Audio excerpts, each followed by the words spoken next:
Ya Imam Ar-Rus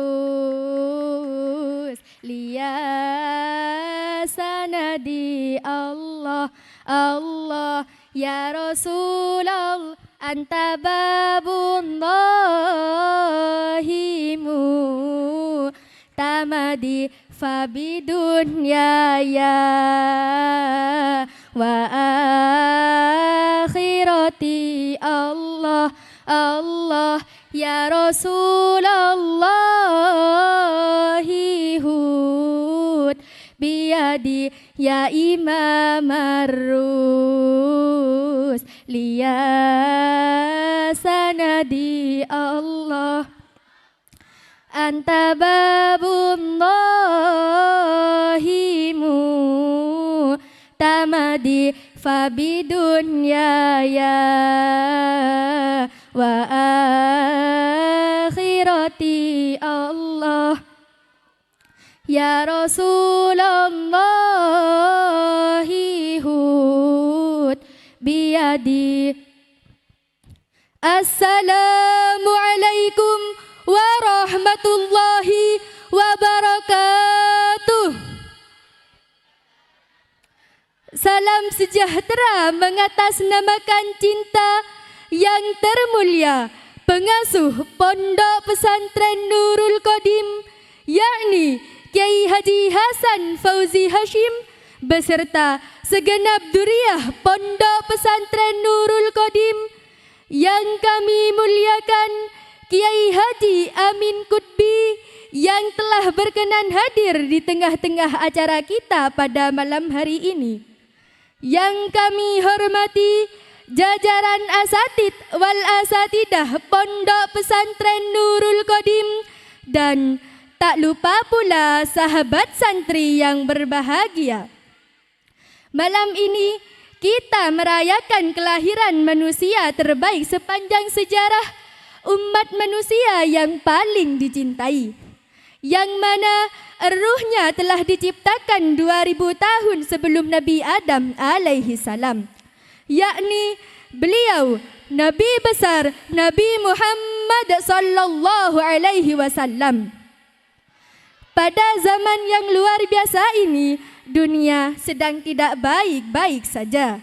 Di saat dunia terbakar, kita jangan sampai terbakar. Di saat dunia terbalik, Nurul Qadim tetap mendidik santri-santrinya yang aklun salim, jismun salim, qalbun salim, fahmun salim, dan dinun salim dengan cara melaksanakan sunnah Rasulullah. Imam Nawawi Al-Bantani dalam kitabnya Kifayatul Atqiyah berkata, tiada kebahagiaan kecuali kita menempuh jalan melaksanakan sunnah Rasul mulia. Inilah pentingnya kita untuk mengikuti baginda Rasul. Ibnul Qayyim menafsirkan dalam Al-Quran surat An-Nisa penggalan ayat 59 bahwa kita wajib sebagai orang yang beriman taat kepada Allah dan baginda Rasul secara mutlak. Karena itu merupakan kewajiban kita. Nah, kenapa kita harus mengikuti baginda Rasul? Yang pertama, karena Rasul adalah tauladan manusia. Allah Subhanahu wa taala berfirman dalam Al-Qur'an surat Al-Ahzab ayat 21. A'udzu billahi minasyaitonir rajim. Bismillahirrahmanirrahim. Laqad kana lakum fi Rasulillahi uswatun hasanah. Sungguh ada dalam diri Rasulullah suri tauladan yang baik. Kemudian yang kedua, perkataan Rasul selalu benar berdasarkan wahyu dan bimbingan dari Allah. Dalam Al-Quran surat An-Najm ayat 3 sampai 4.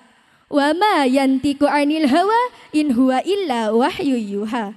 Di dalam tafsir Fathul Qadir dijelaskan bahwa Nabi Muhammad tidaklah berkata bukan berdasarkan hawa nafsunya, melainkan berdasarkan wahyu yang Allah wahyukan kepadanya.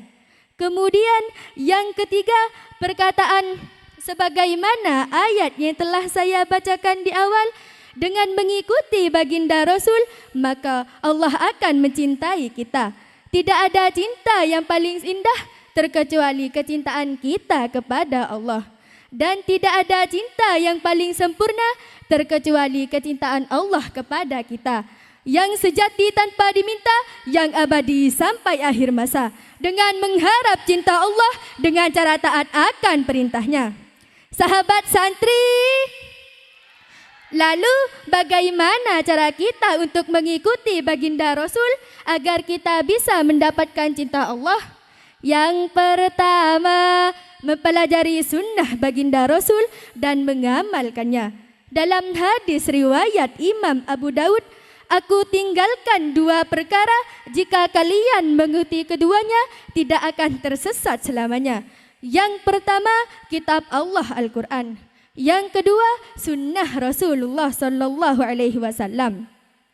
Banyak sunnah Rasul yang biasa kita amalkan, baik sunnah qauliyah secara perkataan maupun sunnah fi'liyah secara perbuatan, dan sunnah-sunnah yang lainnya. Rasulullah SAW bersabda, barang siapa yang menghidupkan sunnahku, berarti ia mencintaiku.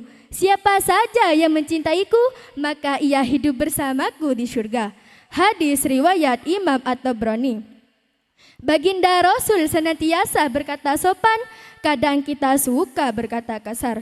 Baginda Rasul wajahnya ramah, tapi kita kadang suka marah-marah.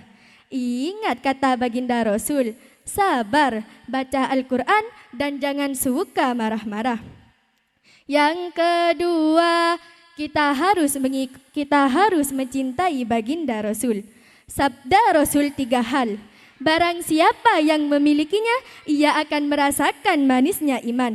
Salah satunya menjadikan Allah dan Rasulnya lebih dicintai dari selainnya. Siapa yang cinta pada nabinya, pasti bahagia dalam hidupnya. Ya Rasulullah, salamun alaik. Ya Rafi'a syani wad daraji, adfatayya jiratal alami, ya uhailal judi wal karami. Cintailah yang berhak dicintai, yakni Allah dan baginda Rasul. Ingatlah, sebesar apa kamu mencintai manusia, maka sebesar itu pula kamu akan tersakiti. Jauhi cinta yang tak pasti, tanpa bukti, hanya janji, akhirnya kita akan menyesal. Jatuh bangun memperjuangkan dia yang hanya mengecewakan. Kau hancurkan diriku saat engkau pergi. Setelah kau patahkan sayap ini, hingga ku takkan bisa untuk terbang tinggi lagi dan mencari bintang yang dapat menggantikanmu. Sampai kini masih ku coba dari mimpiku yang buatku tak sadar bahwa kau bukan lagi milikku.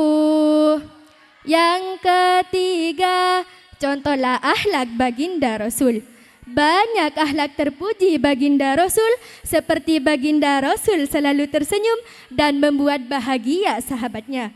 Seluruh akhlak baginda Rasul menginspirasi kita semua, termasuk pimpinan besar dunia seperti Muhammad Gandhi, kemudian Michael Hart, dan yang lainnya. Yang keempat, konsisten mendakwahkan sunnah baginda Rasul. Barang siapa yang mencontohkan sunnah perbuatan baik, maka ia akan mendapatkan pahala, bahkan pahala orang lain yang mengamalkannya sampai hari kiamat. Hadis riwayat Muslim. Demi cintamu ya Allah pada Muhammad nabimu, ampunilah dosaku, wujudkan harapanku. Engkau cahaya di atas cahaya, insan termulia yang dipercaya. Allah pun bersalawat dan para malaikat. Umatmu bersalawat sallallahu ala Muhammad. Ya Rasulullah salamun alik. Ya Rafi'a syani wa ad-daraji. Adfatai ya jiratal alami.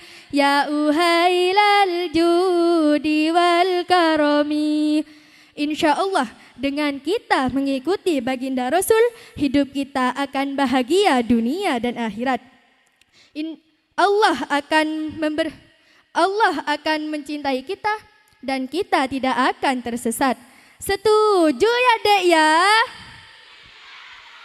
Mari sahabat santri ikut sunnah-sunnah Nabi agar kita dapat cinta sang ilahi. Sallu ala Nabi Muhammad. Akhirul qauli summa assalamu alaikum warahmatullahi wabarakatuh.